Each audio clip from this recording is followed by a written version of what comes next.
Now we come to Christmas. I hear people saying keep the Christ in Christmas, but don't realize the Yule has been removed from Yuletide. For thousands of years, our European ancestors were not Christian. They did not celebrate Christmas. Jesus is an idea that only appeared to Europeans about 1700 years ago. I know people get heated on the topic of Jesus, but the reality is Christmas is entirely based on Yule, an ancient celebration of the winter solstice in the Northern Hemisphere. Most definitely, in every sense of the word, it is a white holiday. First, why is the sun so important to Northern Europeans?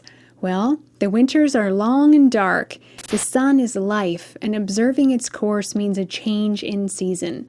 Without the sun, Northern European people would die, unlike the lunar people of the desert who have warm days year-round. Northern Europeans are ice people. Fire was of utmost importance to the survival of our ancestors. Our industriousness comes from thousands of years of living in the cold, preparing for winter. Otherwise, we'd die if not prepared. Unlike an African who can pick a watermelon or other fruit year-round, he has no rush to prepare for the brutal winter. Although Africans now have Kwanzaa and Jews have Hanukkah to honor their people, we are told that Christmas is for everyone. It's a globalist holiday, but it's based on a distorted truth, culturally appropriated from Yule. Yule always will be an ancient European tradition, a celebration meant for Europeans, honored for thousands and thousands of years before Christmas. We are of the North. This celebration is deeply a part of our ancestral psyche. Christianity was an attempt to unify Europeans under one God, and it was a violent process. That's just the reality of it. Over time, our pre-Christian knowledge was eroded and supplanted with Christian names and faces, but buried deep, the truth remains. It's why we love the feeling of Christmas so much. The church had to keep the main elements of pagan myth because within it lies powerful truths, charged with thousands of years of accumulated ritual. It's the only way people would have accepted it. There had to be something familiar and truthful within it. Let's briefly recall the story of the Christian Christmas without getting into the creation of Christianity itself. But if you haven't, look into the work of Joseph Atwill or Akira S., who were on Red Ice Radio. There's different ideas on the origins and why Jesus was called the King of the Jews, but this story, although with borrowed elements, is not the story of our ancestors. And yes, I've heard many people say, we are the true Israelites, but isn't it telling when Christians can name the Jewish tribe they think they're from, but not their own in Europe? A major disconnect has happened here. And, of course, you can compare the many parallels of Christianity to Norse, Greek, and Egyptian myth. For instance, Odin. He wounded himself by a spear. Hung for 9 days on the world tree, he uttered that he had sacrificed himself to himself.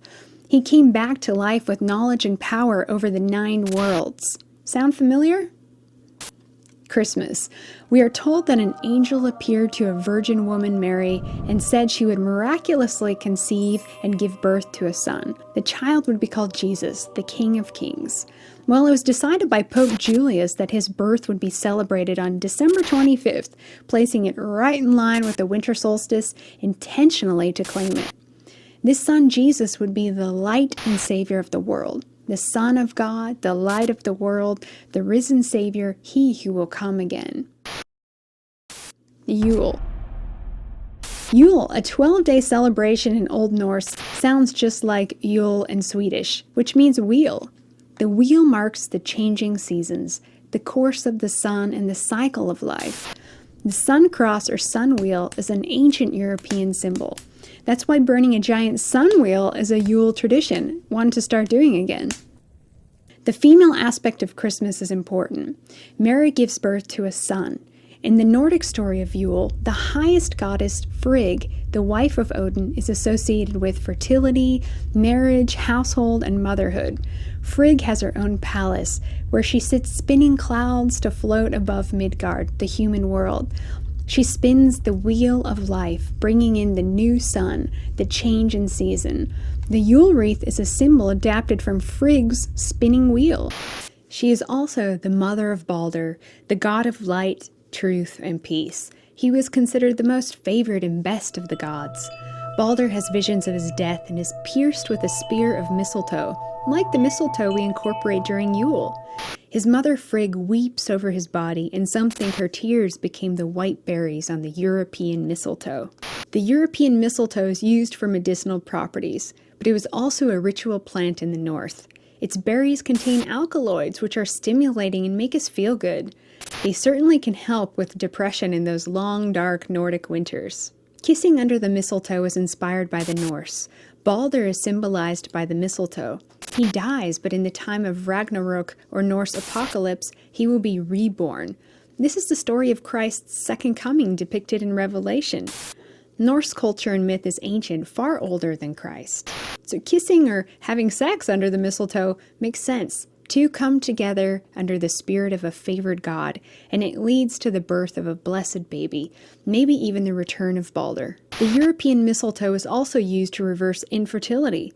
The white berries of the mistletoe each contain a sticky seed. It's like semen. Plants give us clues of their uses. The mistletoe is semi-toxic and it's parasitic to other trees which it grows upon, yet it has healing properties. It's like the bittersweet story of Balder's death and return. The mistletoe grew in the Norse holy groves high in the trees like a crown. The female aspect of Yule is so important that the first night of Yule, the night before the solstice, was called the Mother's Night in some Nordic areas. Our pre-Christian ancestors venerated both male and female deities and applied them to cycles of nature.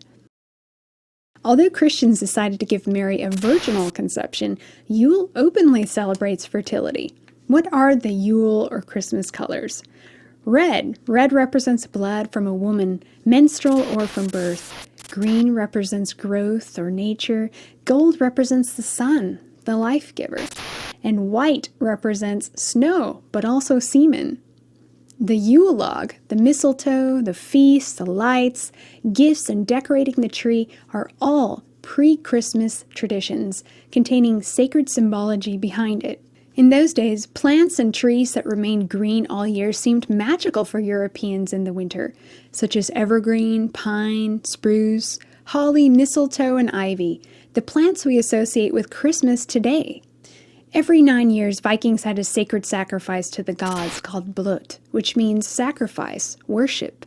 Many gathered from around to offer their gifts to the gods in exchange for blessings and fertility, sustenance, and protection. After sacrificially taking the life of an animal, they would be hung from holy trees in a sacred grove. The blood would drip from the trees. You know the red Yule ball ornaments you hang from the tree? They are symbolic of the drops of blood or pieces of flesh given to the gods. Here we find the colors red, white, and green. Red blood, white snow, green trees.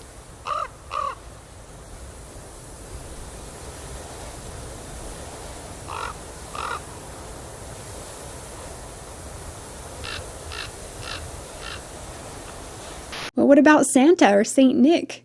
On the night of Yule, the bearded Odin leads a great hunting party riding his fierce 8-legged horse named Sleipnir. He leads a band of horsemen and hounds in a hunt through the night sky. On that night, children usually placed boots filled with hay outside their doors to feed Sleipnir. Odin would leave a gift in return. That's why we hang stockings on the mantle. Some countries still fill the socks with hay. And in Norse myth, the gods like gifts. Hence the cookie and milk for Santa. Reindeer come from Northern Europe. How many reindeer pull Santa's sleigh? 8. 8 being the 8 legs of Odin's horse. Rudolph was not added until 1939 by a Jewish man. For some, this changed the lineup to 9 reindeer. While 9 is still an important number in Norse myth, there are 9 worlds. Odin hung for 9 days. Thor takes 9 steps before falling to the ground, killing a serpent. 9 fertility feasts every 9 years, and there's others. Thor, the god of thunder and lightning, rode a chariot pulled by 2 goats. 2 of Santa's reindeer are named Donner and Blitzen. Donner means thunder in German. Blitzen means lightning in English. This is a reference to Thor and his goats. Santa is Odin, a magical god and a wise shaman. Kids today leave a cookie for Santa, no different than Vikings leaving a gift to their gods. Of course, to the church, this wise ancestor we call Santa is Satan. Elves, like Santa's helpers, are very much from Germanic Norse myth. One of the 9 worlds is called Alfheim, the home of light elves. They aren't gods, but they possess magical powers and skills. Santa wears red and white. Some think these colors come from the Amanita muscaria mushrooms that grow in the Northern Hemisphere. They think Santa is symbolic of the shaman who eats the magical mushroom and hallucinates, having a flying experience. While people and animals did eat hallucinogenic mushrooms, this story doesn't just come from any shaman who trips out, but it comes from Odin. As I said earlier, red and white are symbolic of blood and semen, but also blood and sacrifice to the gods. Odin is also a god of war. War is red. The Christmas story, both with Jesus and Santa, puts human faces to a natural phenomena, the winter solstice, the rebirth of the sun. Well, so did ancient Europeans. We had deities for all things in nature. The sun is the savior of the world, especially when you live in the cold north. But the deities that arose from the collective psyche of our European ancestors are also communicating the inner cycle of birth, death, and resurrection. Yule is both inner and outer. We are tied in with the earth's cycles, which affect us internally and externally. Our ancestors knew this. To be cut off from this is to be dead. The winter solstice marks an important turning point, the shortest day of the year and the longest night of the year, which means the next days will be lighter, longer, an increase in the hours of daylight until the summer solstice. And if you lived through a northern winter, you'd understand why this turning point of more daylight is so cherished and venerated. It's the equivalent of passing through the dark night of the soul. You might already know this, but even the days of the week come from the Norse. This Christmas falls on Friday, Fredag in Swedish, which comes from Freya and Frigg, the Norse goddesses. Why do we respond so deeply to Norse myth? There's evidence, and I agree, that Scandinavians and by extension Russians are the earliest Europeans. We come from the north, not the south. That is why elements from Norse myth can be found in various European pre-Christian cultures. It's the same story, and that is why the anti-white establishment demonizes Norse myth and culture and calls it racist. Think about it. Europeans are told that they are the one group that can't have exclusive cultural holidays, not even countries. Now in multicultural white countries, Europeans can't even say Christmas, the all-inclusive copy of the real thing. And in places like Sweden and Germany where they still honor Yule, they're being told to say happy holidays to not offend newcomers. Let's go to Israel and tell them their manufactured Happy Hanukkah is offensive because they slaughtered pagans and we celebrate Yule. It's time to reclaim your true culture. Holidays, myths, rituals, and values. Reject the fake copy that is giving you a watered-down version of the truth, cutting you off from connecting to your line, your people, and your grounding. So this solstice, some ideas to celebrate Yule. Create new rituals or observe old ones. Burn a bonfire, a sun wheel, or make a Yule bock and put it under the tree. Go into the woods and cut down a tree together. When you bring it in the house, cut the stump and do what they did in the old days. Carve wishes to the gods into the stump before you burn it in the fire. This is the Yule log. Then spread the magical ashes on your garden or use it to make soap. Create and decorate a centerpiece made of things that grow outside. Tell the kids about Odin's hunting party and leave a boot full of hay for Sleipnir. Make spirals outside made of trees and natural plants or lights. Create an altar in the house to honor the season, your people, and your gods. Make a feast. Include a boar, which we now call a Christmas ham. Drink glögg, sing songs, tell stories of your family, their origins, and your culture's myths. Make ornaments with European symbols and surround your house with them. Make blessings for the new year. Incorporate the mistletoe, holly, ivy, and northern winter plants. Be outside for the solstice. Create candles made of ice and light them on fire. If you live in the north, make it a ritual to wake up early one day in the few weeks until the solstice to see the 2 morning stars. Morning stars are our people, ice people in the north, not something evil as Christians say. Everything is in reverse. Don't believe the lie that says we don't have a culture. Empty materialism and cheap Chinese goods is not our culture. The fact is, we have an ancient, powerful culture, one that everyone else around the world is culturally appropriating. Our ancestors were radical, primordial traditionalists. They weren't having orgies, eating mushrooms, and drinking blood every night like our enemies like to portray. It's time to reclaim your true culture. Holidays, myths, rituals, and values. Reject the fake copy that is giving you a watered-down version of the truth, cutting you off from connecting to your line, your people, and your grounding. Tell the story of the night your ancestors used to sit and wait for the birth of the sun god Balder, born of the goddess Frigg and fathered by Odin. Whether you're Irish, Swedish, German, Russian, Romanian, Yule and the Winter Solstice is our European celebration. The true meaning of Yule is deeply embedded in your psyche, passed down from our ancestors who honored this sacred knowledge for thousands of years. It is highly charged, and that's why everyone wants a piece of our tradition. But it's ours alone, and no supplanted non-European figure is going to erase that truth. This Yule is the perfect time to be reborn and resurrect your tribe, your sacred European values. It's going to be a white Christmas indeed.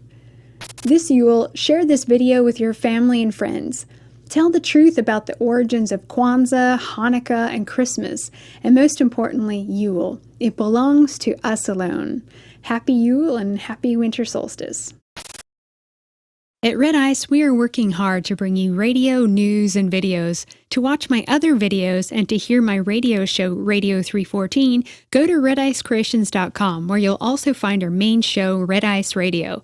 We produce 3 new shows a week. To access our full radio archives, visit redicemembers.com to sign up for full access to our archives, containing over 1,000 radio shows. Your membership keeps us going. Now more than ever, alternative media needs your support so we can create more videos and bring you more radio to fight this battle against propaganda and lies.